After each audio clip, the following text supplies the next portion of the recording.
ಪ್ರಪಂಚದಲ್ಲಿ ಹುಟ್ಟಿದ ಬಳಿಕ ಹೊಟ್ಟೆ ಕಟ್ಟಿಕೊಳ್ಳದೆ ಯಾರೂ ಬದುಕಲಾರರು. ಹುಟ್ಟಿದ ಮಗುವಿಗೂ ತಕ್ಷಣ ಹೊಟ್ಟೆಗೆ ಹಾಕಬೇಕಾಗುತ್ತದೆ.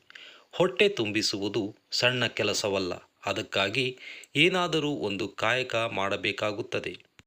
ನಾವೆಲ್ಲ ಮಾಡುವುದು ಗೇಣು ಹೊಟ್ಟೆಗಾಗಿ, ಬಟ್ಟೆಗಾಗಿ. ಈ ರೀತಿ ನಾನು ಕೈಗೊಳ್ಳುವ ಕೆಲಸವೇ ವೃತ್ತಿ ಎಂದೆನಿಸುತ್ತದೆ.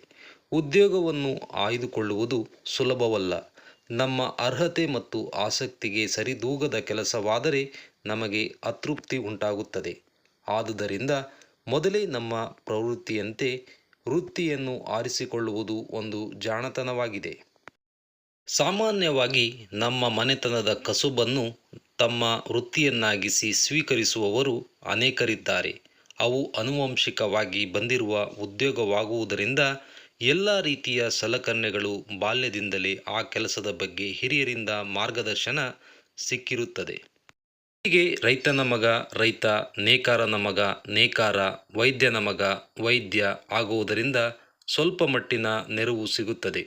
ಆದರೆ ಆ ವೃತ್ತಿ ನಮ್ಮ ಸ್ವಭಾವಕ್ಕೆ ಹೊಂದುವುದಿಲ್ಲವಾದರೆ ಅದನ್ನು ಕೈಗೊಳ್ಳದಿರುವುದು ಹಾನಿಯೇ ಹೊರತು ಲಾಭವೆಂದಿಗೂ ಆಗಲಾರದು. ನಾನು ಸಾಮಾನ್ಯ ಕುಟುಂಬದಲ್ಲಿ ಜನಿಸಿದವನು. ನಮ್ಮ ಮನೆಯಲ್ಲಿ ಅಂಥ ಯಾವ ಉದ್ಯೋಗವೇ ಇಲ್ಲ. ವ್ಯಾಪಾರ ಮಾಡುವ ಹಣಕಾಸಿನ ಶಕ್ತಿಯೂ ನನಗಿಲ್ಲ. ಆದ್ದರಿಂದ ಸರ್ಕಾರಿ ಸೇವೆ ಅಥವಾ ನೌಕರಿಯೇ ನನ್ನ ಪಾಲಿಗೆ ಉಳಿದಿರುವ ದಾರಿಯಾಗಿದೆ. ಈ ಹಂತದಲ್ಲಿ ಯೋಚಿಸುವುದಾದರೆ ಶಿಕ್ಷಕನಾಗಲು ನನಗೆ ತುಂಬ ಇಷ್ಟ. ಶಿಕ್ಷಕ ವೃತ್ತಿ ಗೌರವದ ಕೆಲಸವಷ್ಟೇ ಅಲ್ಲ, ಪುಣ್ಯದ ಕೆಲಸ. ಮಕ್ಕಳಿಗೆ ಜ್ಞಾನ ನೀಡುವುದರಲ್ಲಿ ಎಂತಹ ಸಂತೋಷ ಇದೆ. ಶಿಕ್ಷಕ ನಾಡಿನ ಬೆನ್ನೆಲುಬು, ರಾಷ್ಟ್ರ ನಿರ್ಮಾಪಕ. ವೈದ್ಯರು, ಇಂಜಿನಿಯರ್ಗಳು, ವಕೀಲರು, ನ್ಯಾಯಾಧೀಶರು ಮುಂತಾದವರನ್ನು ನಿರ್ಮಿಸುವ ರೂವಾರಿ ಶಿಕ್ಷಕ. ಶಿಕ್ಷಕ ವೃತ್ತಿ ಸಾಧತನದಿಂದ ಕೂಡಿದ್ದು ಮತ್ತು ಅಷ್ಟೇ ಜವಾಬ್ದಾರಿಯುತವಾದದ್ದು. ಮಕ್ಕಳ ವ್ಯಕ್ತಿತ್ವವನ್ನು ರೂಪಿಸಿ ಅವರ ಬಾಳಿಗೆ ಬೆಳಕು ಕೊಡುವ ಈ ವೃತ್ತಿಗೆ ಸಮಾಜದಲ್ಲಿ ತುಂಬ ಗೌರವವಿದೆ.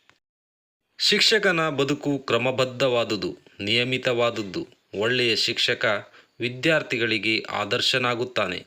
ಅವನನ್ನು ಕಂಡರೆ ಮಕ್ಕಳಿಗೆ ಪೂಜ್ಯ ಭಾವನೆ. ನನ್ನ ಸ್ವಭಾವಕ್ಕಾದರೂ ಈ ವೃತ್ತಿ ಹೇಳಿ ಮಾಡಿಸಿದ್ದು. ಅದಕ್ಕಾಗಿ ನಾನು BA ಮತ್ತು B.Ed ಪರೀಕ್ಷೆಗಳಲ್ಲಿ ಚೆನ್ನಾಗಿ ಅಂಕಗಳನ್ನು ಪಡೆಯುತ್ತೇನೆ. ಶಿಕ್ಷಕನಿಗೆ ಬೇಕಾಗುವ ಎಲ್ಲ ಅರ್ಹತೆಗಳನ್ನು ಗಳಿಸಿಕೊಂಡು ಉದ್ಯೋಗ ಸಂಪಾದಿಸುತ್ತೇನೆ. ಬೇರೆ ವೃತ್ತಿಯನ್ನು ಕೈಗೊಂಡು ಇದಕ್ಕೂ ಚೆನ್ನಾಗಿ ಜೀವನವನ್ನು ಸಾಗಿಸಬಹುದು. ಶ್ರೀಮಂತನೂ ಆಗಬಹುದು. ಕಚೇರಿಗಳಲ್ಲಿ ಗುಮಾಸ್ತನಾದರೆ, ಕಂಡಕ್ಟರ್ನಾದರೆ, ಯಾವುದಾದರೂ ಅಧಿಕಾರಿಯಾದರೆ ಹಣವನ್ನು ಚೆನ್ನಾಗಿ ಮಾಡಿಕೊಳ್ಳಬಹುದು. ಆದರೆ ಶಿಕ್ಷಕನ ವೃತ್ತಿಗೆ ಇರುವ ಘನತೆ ಗೌರವಗಳು ಉಳಿದ ಯಾವ ವೃತ್ತಿಗಳಿಗೂ ಬರಬಾರದೆಂಬುದೇ ನನ್ನ ಭಾವನೆ. ಈ ವೃತ್ತಿಯ ಉದಾತ್ತತೆ, ಪರಿಶುದ್ಧತೆ ಅಂತಹದು. ಅಂದ ಬಳಿಕ ನಾನು ಬೇರೆ ವೃತ್ತಿಯನ್ನು ಅವಲಂಬಿಸುವುದು ಏಕೆ? ದೇವರು ನನಗೆ ಶಿಕ್ಷಕ ವೃತ್ತಿಯನ್ನು ದಯಪಾಲಿಸಲಿ ಎಂದು ಕೇಳಿಕೊಳ್ಳುತ್ತೇನೆ. ಧನ್ಯವಾದಗಳು.